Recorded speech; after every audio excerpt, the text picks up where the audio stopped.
Hey guys, it's CL, and welcome back to my YouTube channel. I make brand new Critical Role recaps every Monday at noon, and would be happy to have you join the party. If you haven't already, don't forget to subscribe and hit the Bertrand bell to be notified of future videos. Now, without further ado, let's discuss the 60-second episode of Campaign 3 of Critical Role. I apologize ahead of time for my voice. I don't know where it went, but if you see it somewhere, please send it home with cookies. I'm a sugar fiend and I need to feed my addiction. Our heroes begin traveling northward towards the blue flora-covered sanctuary of a being called Hevestro. On the way there, Prism encourages Bor'Dor to try testing his magic on trees, and one of the nights of travel, she and Laudna make a practice dummy out of a suit of armor and odd keepsakes from Laudna's bag, and Bor'Dor uses it to successfully cast Firebolt.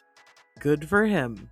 But he's sus. More on that later. Denise kills a bunny, and holy shit, what is it with her and Abria slaughtering innocent animals? Ashton approaches Orem and asks him about learning to meditate, taking Abedina's advice on trying to commune with the spirits of nature for answers on his journey of uncovering their past. Throughout the episode, they're being led by the air cougar that Abedina summoned, which the cast are giving hilarious names to the entire journey, like Fran Drescher and Felicity Huffman. On one of the days, they stumble upon a crater in the ground that was possibly an extraterrestrial crash landing on Exandria.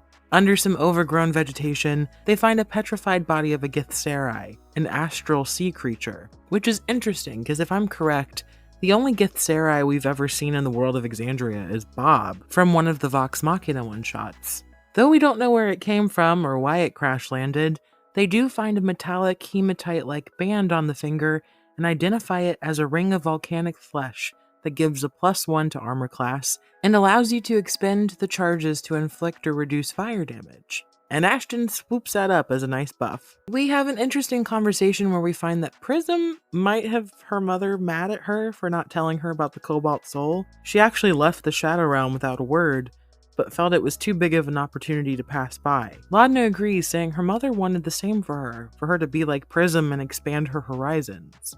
Laudna also chats to Prism in Undercommon, which she learned out of nowhere, aka when Delilah showed up on the scene. Based on the fact that she still knows it, part of me is still holding out thinking that Delilah is there somewhere. Even if Laudna's form of dread changed, I don't know, Delilah's not easy to get rid of. The next day, Prism tries to scry on Bor'Dor's brother using an old sling, and the spell works. But showing them his abode, his brother Jesper isn't there, and when the group pressed about whether this was the right place, Bor'Dor would only say, "That's where he stays." The phrasing and the missing brother and the random magic are just so strange. I think there's definitely more to the story than he's sharing with us. Part of me has recently been wondering if he was a member of the Ruby Vanguard that got swept away in the mass teleport from the site of the Malleus Key and is hiding his true identity, knowing that the Bell's Hells were there to stop his group. When the party killed a guard in their sting operation before the moon was glued to the planet, Matt said something along the lines of, "Cronies have lives too, they're people." And I wonder if Bor'Dor maybe joined up with the Vanguard as a way to help his ailing brother. Let me know what you think. But he's still disheartened by the fact that his brother's missing. One night, the party, with the exception of Orem, are all discussing stepping away from this journey.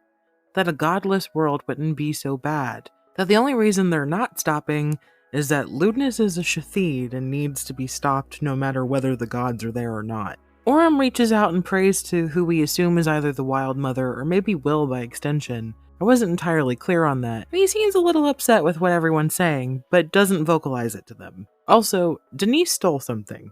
That shoe hasn't dropped yet. I'm guessing it's something of Bor'Dor's since she's incredibly suspicious of him. But JLo the Cougar leads them down to the bottom of a canyon, which they make it down with ease through Featherfall and Orem Zelda style using Mother to paraglide down. They find a shifting, slowly breathing hill covered in illusionary flowers, which they stealth around, and Matt's sad that they missed the encounter, and the cougar disappears when they find a blue floral cavern covered in geodes. And Primordial, their script that says, "Within the verdant tomb we keep her spirit enduring," and the party make their way inside. Prism finds some footsteps that look elven based on her Wikifeet knowledge, and part of me wonders if this could be a Githzerai since Matt described their petrified features as elf-like. Maybe there was more than one on the weird stone spaceship. They come to the end of the tunnel and find a large green stone obelisk that me and Ashton picked up on was natural residuum, which we had previously thought Whitestone was the only supplier of. They look up just in time to see a face smiling down at them from the ceiling. Not creepy at all. The episode ends with the cast discussing whether they've been betrayed by Abdina, since the journey was kind of easy and now they have this dummy on the ceiling to deal with. Maybe they're just eccentric and have a penchant for hanging like a bat. Who knows? Maybe they're trying to kill them.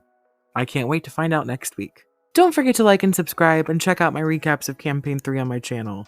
Thank you so much for watching. Stay safe out there. Good day, my friends.